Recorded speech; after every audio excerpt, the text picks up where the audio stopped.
Hello friends, तो आज हम करने वाले हैं एमएसएमई की new definition micro small and medium enterprise, जिसकी डेफिनेशन में चेंज लाया गया है आत्मनिर्भर भारत अभियान की अनाउंसमेंट के दौरान। तो काफ़ी सारे पैकेजेस साथ में एक डेफिनेशन में रिवीजन लाई गई है एमएसएमई के लिए। तो देखिए 2006 में जब इसे डिफ़ाइन किया गया था तब की लिमिट्स और आज की लिमिट में जो रिक्वायरमेंट्स हैं वो काफ़ी चेंज है।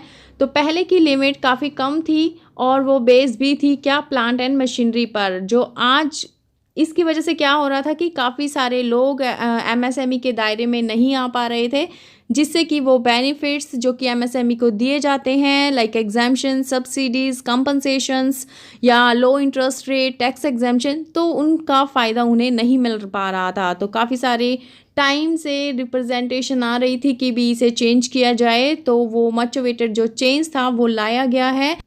साथ ही जब मीडियम एंटरप्राइज की जो डेफिनेशन थी अनाउंसमेंट के टाइम और अब जो नया नोटिफिकेशन आया है 1 जून 2020 को, उसमें भी चेंजेस हैं।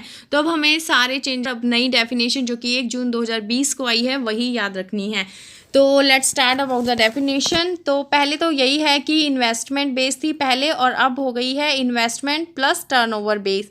सेकंड चेंज क्या है कि पहले सर्विस सेक्टर और मैन्युफैक्चरिंग सेक्टर दोनों को अलग कैटेगरी में रखा गया था और दोनों के लिए अलग अलग लिमिट थी, लेकिन अब ये जो डिफरेंस है उसे मिटाकर इसे एक ही कैटेगरी में डाल दिया गया है। तो सबसे पहले हम देखते हैं माइक्रो एंटरप्राइज की। अगर इन्वेस्टमेंट प्लांट एंड मशीनरी में इन्वेस्टमेंट अगर 1 करोड़ तक है तो वो माइक्रो होगी, लेकिन उसके साथ ही उसे टर्नओवर भी देखनी पड़ेगी। अगर वो 5 करोड़ तक है तब दोनों कंडीशन सेटिस्फाई होने पर वो माइक्रो की जो लिमिट्स में फॉल कर जाएगी। इसी तरह से अगर हम स्मॉल की बात करें तो प्लांट एंड मशीनरी की वैल्यू अगर 10 करोड़ तक है और जो टर्नओवर है वो 50 करोड़ तक है, तो दोनों कंडीशन ये सेटिस्फाई होने पर वो कहलाएगी स्मॉल एंटरप्राइज। तो इसी तरह से मीडियम की बात करें तो मीडियम एंटरप्राइज कौन सी है, जिसकी प्लांट एंड मशीनरी में इन्वेस्टमेंट 50 करोड़ तक है एंड टर्नओवर है 250 करोड़ रुपीज़ तक। तो ये थी तीनों की लिमिट्स। अब हम देखते हैं क्वेश्चन जो कि इस पे बेस्ड है। प्लांट एंड मशीनरी की इन्वेस्टमेंट अगर 10 करोड़ है लेकिन जो टर्नओवर है 50 करोड़ और 250 करोड़ के बीच में है, तो वो कौन सी एंटरप्राइज होगी, मीडियम एंटरप्राइज होगी, क्योंकि 50 करोड़ वाली जो टर्नओवर की लिमिट्स थी वो क्रॉस हो गई है।